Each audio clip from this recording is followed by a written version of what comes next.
Break के बाद एक बार फिर से आप सभी का स्वागत है। पीएम मोदी नीति आयोग की बैठक में अर्थव्यवस्था के मुद्दे पर विशेषज्ञों के साथ सलाह मशवरा करेंगे। इस बैठक में नोटबंदी से अर्थव्यवस्था पर पड़े असर को आंकने की कोशिश की जाएगी। साथ ही अर्थव्यवस्था को कैसे रफ्तार दी जाए, इसे लेकर बैठक में चर्चा हो सकती है। कल की मीटिंग की थीम होगी economic policy reform road ahead.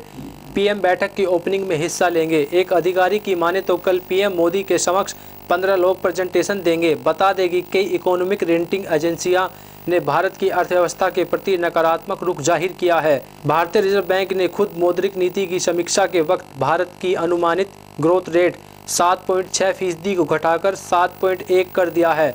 Asian development bank ने भी नोटबंदी के बाद भारत की अनुमानित ग्रोथ रेट 7.4% को घटाकर 7.1 किया है। योजना आयोग के उपाध्यक्ष मोन्टेग सिंह अहलूवालिया ने चिंता जाहिर की, नोटबंदी की वजह से जीडीपी ग्रोथ में लगभग 2% की कमी आएगी। पीएम मोदी इन्हीं आशंकाओं को लेकर कल नीति आयोग की बैठक में चर्चा करेंगे। सूचना है कि बैठक में पीएम डिजिटल इकोनॉमी, लक्की ग्राहक योजना और डिजी धन व्यापार योजना के जरिए डिजिटल पेमेंट को बढ़ावा देने की कोशिश करेंगे। प्री फाइनल से फाइनल तक का सफर तय करने वाले टॉप 20 डांसर्स की प्रस्तुतियां देखकर विजेताओं का चयन करते हुए सरोज खान जी ने क्या कहा, देखिए हमारी इस खास रिपोर्ट में। सरोज खान जी ने कहा, वास्तव में आज सभी परफॉर्मेंस ऐसी थी कि सभी विजेता लग रहे थे, परंतु फिर भी हमें टॉप विजेताओं का चयन करना होता है। ऐसे में जो परफॉर्मेंस विजेता बनने से कुछ कदम दूर रह गए हैं, वो अगली बार और बेहतर तैयारी करके आएँ। डांस के अन्य बड़े टीवी शो और दिल्ली डांस चैंपियनशिप की तुलना पर सरोज खान जी ने कहा कि टीवी शो आपको विजेताओं का नाम चयन करके दिया जाता है और यह विजेताओं का चयन लाइव परफॉर्मेंस देखने के बाद किया गया।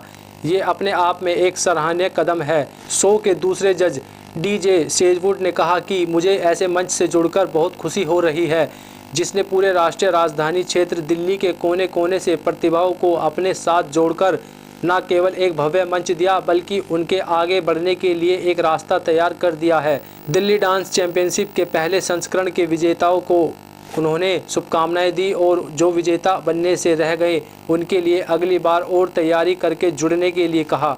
शो के sponsors catch salts and spice और डीएस के बिजनेस हेड ओपी खंडूजा जी ने भी हर परफॉर्मेंस को बारीकी से निहार कर अपने कमेंट्स में कहा कि शो के सारे परफॉर्मेंस ही इतने शानदार हैं कि उनकी शब्दों में व्याख्या करने के लिए शब्दों का चयन ही कम पड़ गया है। कर्णप्रयाग चमोली में अवैध निर्माण कार्य थमने का नाम नहीं ले रहा है। कर्णप्रयाग चमोली में चल रहा अवैध निर्माण कार्य थमने का नाम नहीं ले रहा। मुख्य बाजार से 300 मीटर की दूरी पर स्थित अलकनंदा नदी के किनारे अवैध रूप से निर्माण कार्य चल रहा। नदी में मात्र 5-10 मीटर की दूरी पर लोग नए भवनों को बना रहे और सरकार प्रशासन कोई भी उचित कार्यवाही करने में असमर्थ है, जबकि 2013 में जो आपदा आई थी उसको नज़रअंदाज करते जा रहे हैं। अक्सर जब बरसात का सीजन शुरू होता है तो नदी का जलस्तर काफ़ी बढ़ जाता है। उस समय यही लोग सरकार पर आरोप लगाते हैं कि हमारा मकान बह गया और हमें कोई आर्थिक मदद नहीं दी गई।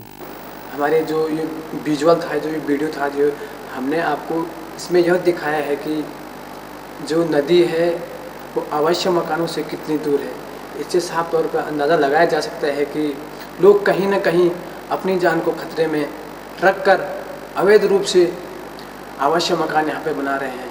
ये नज़ारा है कर्णप्रयाग चमोली का, जहाँ पे लोग नदी से मात्र 10 मीटर की दूरी पे अपने भवनों को बना रहे हैं। अगर बात करें 2013 आपदा की, तो उस आपदा से अभी तक इन लोगों ने सीख नहीं ली है, क्योंकि जब आपदा आई थी तो तब ये जो जितने भी ये नदी के किनारे जो भी ये अवश्य मकान बने हुए वॉश आउट हो गए थे, यानी कि बह गए थे, सारे के सारे बह गए थे।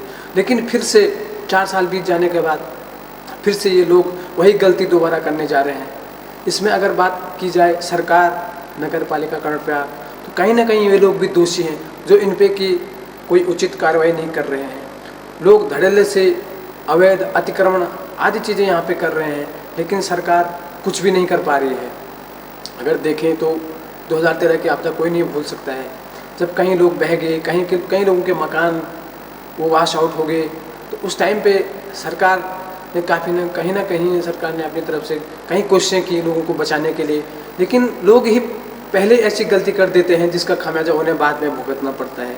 अगर वो आज ही सचेत हो जाएं तो नदी किनारे से कम 30 मीटर की दूरी तक तो सरकार का जो नियम है, सरकार ने जो नियम बनाए हुए हैं उसमें सरकार ने कहा है कि नदी से कम 30 मीटर की दूरी के ऊपर मकान होने चाहिए। लेकिन यहाँ देखें तो नदी से मात्र 10 मीटर की दूरी पे मकान बने हुए हैं। अब ऐसे में अगर बरसात का जब मौसम आता है, यानी कि जो बरसात का जो टाइम आता है, उस टाइम पे क्या होता है कि नदी अपना पूरा रौद्र रूप लेके बहती है।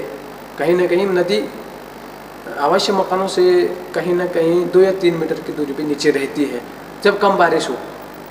अगर बारिश 3 दिन लगातार हुई तो कहीं ना कहीं पानी ऊपर पहुंच जाएगा और ये मकान फिर से बह जाएंगे, कहीं ना कहीं ये लोग बेघर हो जाएंगे। तो ऐसे में ये लोग इतनी बड़ी गलती कर रहे हैं और इनकी गलती के पीछे एक मुख्य कारण सरकार का है, क्योंकि सरकार इन पे कोई कार्रवाई नहीं करती है, या जब लोग मकान पहले बना रहे होते तो सरकार उस समय रोकती नहीं है। फिर बाद में होता क्या है कि लोग कहते हैं हम बेघर हो गए, या ये हो गया, हमारे भैंस बह गई, या हमारा कुछ ये बह गया, हमारे मकान टूट गई, ये हो गया, सो गया, तो कुछ ऐसी बातें करते रहते हैं। लेकिन पहले ही लोग इसके लिए तैयार नहीं होती है, हमारी सरकार तैयार नहीं होती है। कहीं ना कहीं सरकार एक बहुत ही बड़ी गलती कर रही है कर्णप्रयाग चमोली में। जिस तरीके से देखा जाए तो अवैध निर्माण, अतिक्रमण आदि होते जा रहे हैं। ऐसे में अब यह भी कह सकते हैं कि या तो कोई राजनीतिक दबाव है जिसके चलते सरकार कोई उचित कार्रवाई करने में असमर्थ है। सत्येंद्र सिंह, समाचार टाइम 24।